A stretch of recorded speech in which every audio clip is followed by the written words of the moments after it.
Bob Hope was not only a great comedian, he also was a great hero. What he did for this country in times of crisis will always be remembered. I just want you boys to see what you're fighting for, that's all. I was on radio at NBC, and the producer said, they want you at March Field next year. I said, what's March Field? He said, that's an Air Force base in Riverside. I said, well, what do we do there? You know, there's no war or anything. He said, well, they want you down there. It's a great audience. There you are, Cloney. You're down on your knees with 12 suitcases on your back. What are you going to do now? Well, no sense wasting a position like this. Get out the dice.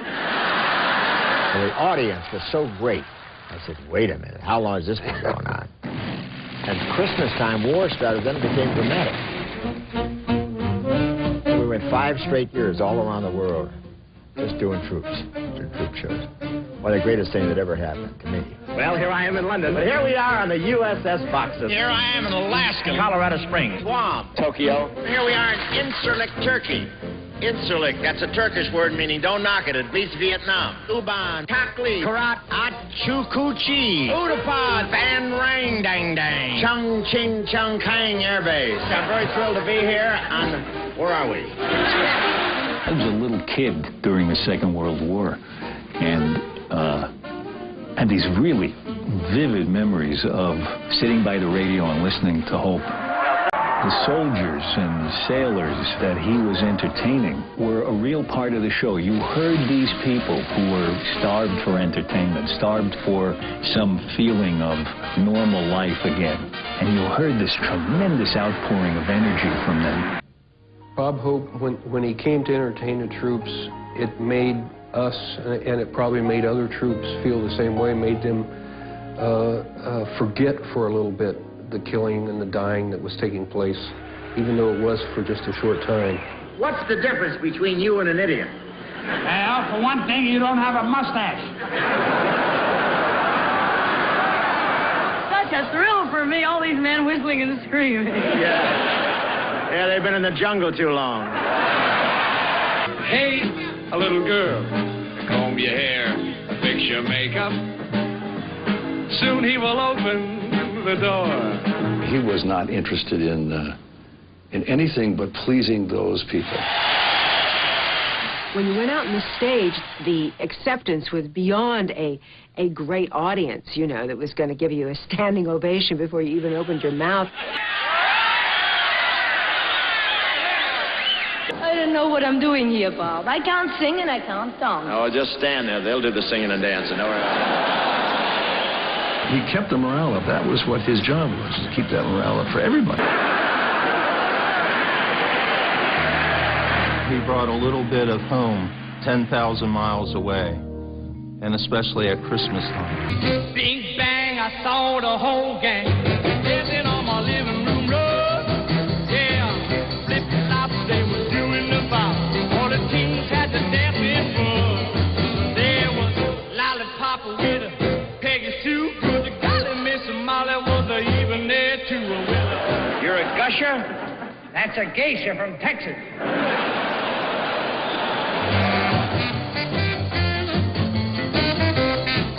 The whole front row, I mean, the whole front section was always the guys that had like a plasma drip going in. And they would be in bed. You knew that this was serious business. And to hear them laugh. You remember me, Rosemary's Baby? Oh, my faithful old nurse. Yeah. He would walk into a hospital, and only he could do this. I mean, and he would lead the gang. There was 5 women and myself and Peter Leeds and Les Brown, and we all big troop. And he'd walk in there. His opening remark was, "Don't get up, fellas." You were seeing kids that had their arms and legs removed. You were seeing guys that had the whole front of their bodies sewn up with great big staples, this thick. I broke down and cried. And he took me aside and gave me a lecture. This isn't why we're here. They want lightness. They want a joke. They want you to pretend that nothing is wrong. Mini skirts are bigger than ever. Even some of the fellas are wearing them. Don't laugh. If you'd have thought of it, you wouldn't be here.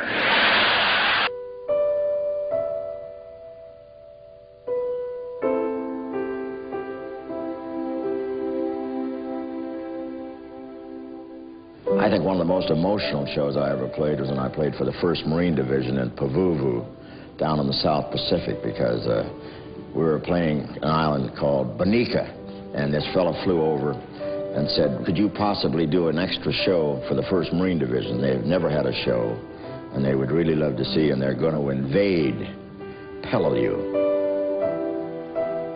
And so we flew over the next morning, and you knew when you walked out there that you're playing for 15,000 kids, that a lot of those guys you never see again. And as it worked out, 60% of those kids were knocked off in this invasion of Peleliu.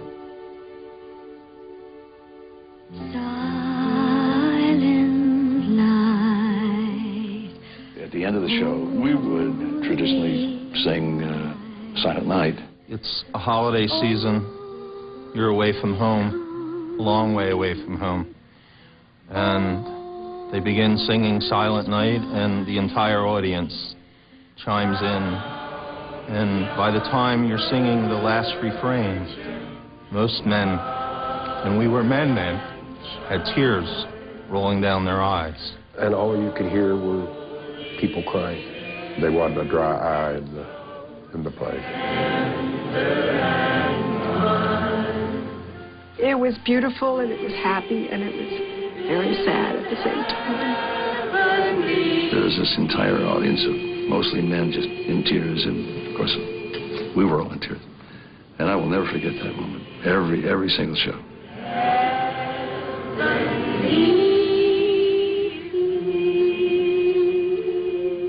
Have a Merry Christmas, and God bless you. Bye.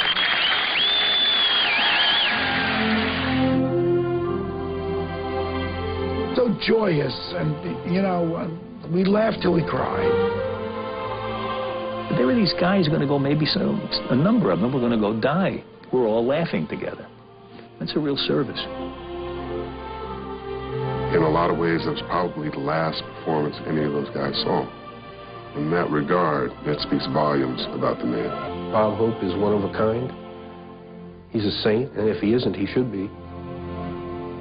God bless Bob Hope.